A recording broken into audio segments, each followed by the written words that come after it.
Certainly, everything needs to be revisited when you have such a changing shape of the world, such a huge importance of geopolitical factors everywhere. So we cannot pretend stand still. But I think there are some inherent strengths in the community method that Jean Monnet invented that should never be forgotten. By the way, I say something heretical now, but I'm not totally convinced that the Giscard d'Estaing Schmidt idea about the European Council was really a great idea, because it gives impulsion, it gives drama, it attracts attention.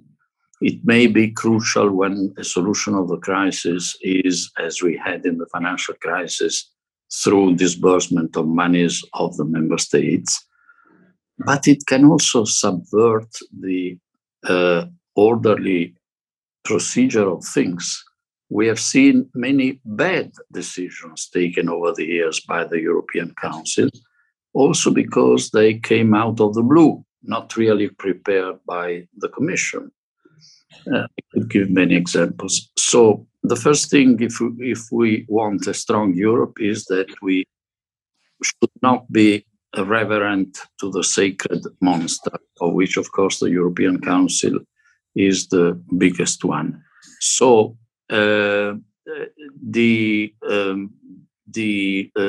subject of state aid is in the hands of the Commission since the Treaty of Rome, like competition. It's not always easy to handle that. I remember when, again, Germany, but I tried to be equally nice or perverse vis-a-vis all member states.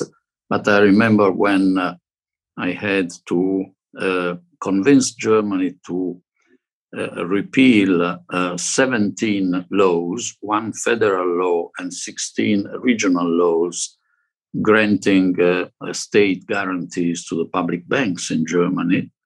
That was a big, big fight that the Commission ultimately won. And there again, afterwards, I heard with my ears Chancellor Schröder praise the Commission because it brought to a level playing field the public and the private components of German banks, something he added that we would never have had the strength to do internally.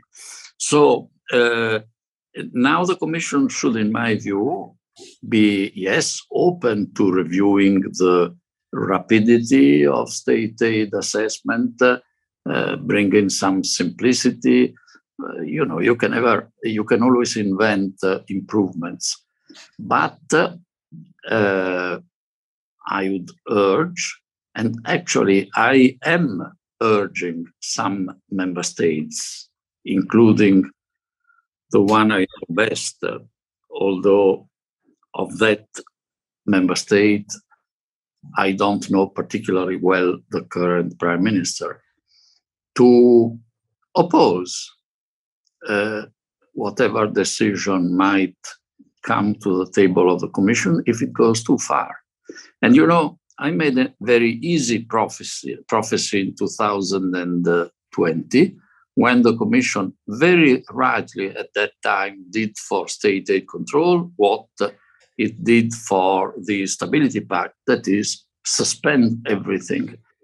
I said in an interview to Politico those days, look, we may now discover that even those member states who have always been very imploring about being granted state aids might regret that this central control is over, because those countries which have the deepest pockets in their budgets, which all is their merit, but have the deepest pockets, will be able to drive out from the competition companies, however efficient, belonging to countries with a more precarious budgetary situation. And we now are seeing the paradox, which is very encouraging, because after all, it means that rationality is worth pursuing. Of countries like Italy, very nervous about the possibility that we might have a prorogation of the free for all state aid control. And why don't these countries show, even to the two largest countries of the EU, to which we have an enormous debt of gratitude, France, Germany, we all do, but nevertheless, that they should be more careful next time to put on the table something which Paris did with the support of Berlin this time, without sufficient prior consultation with the other member states. And that maybe it's good to stop this now. We should give out the very powerful message, even if it came from countries which until yesterday were suspected of being sovereignists, that they care about the community principles, the even level playing field in the single market, the equal rights between large and small member states. So I wish that the predominant heads of states and governments might find their life a bit tougher this time,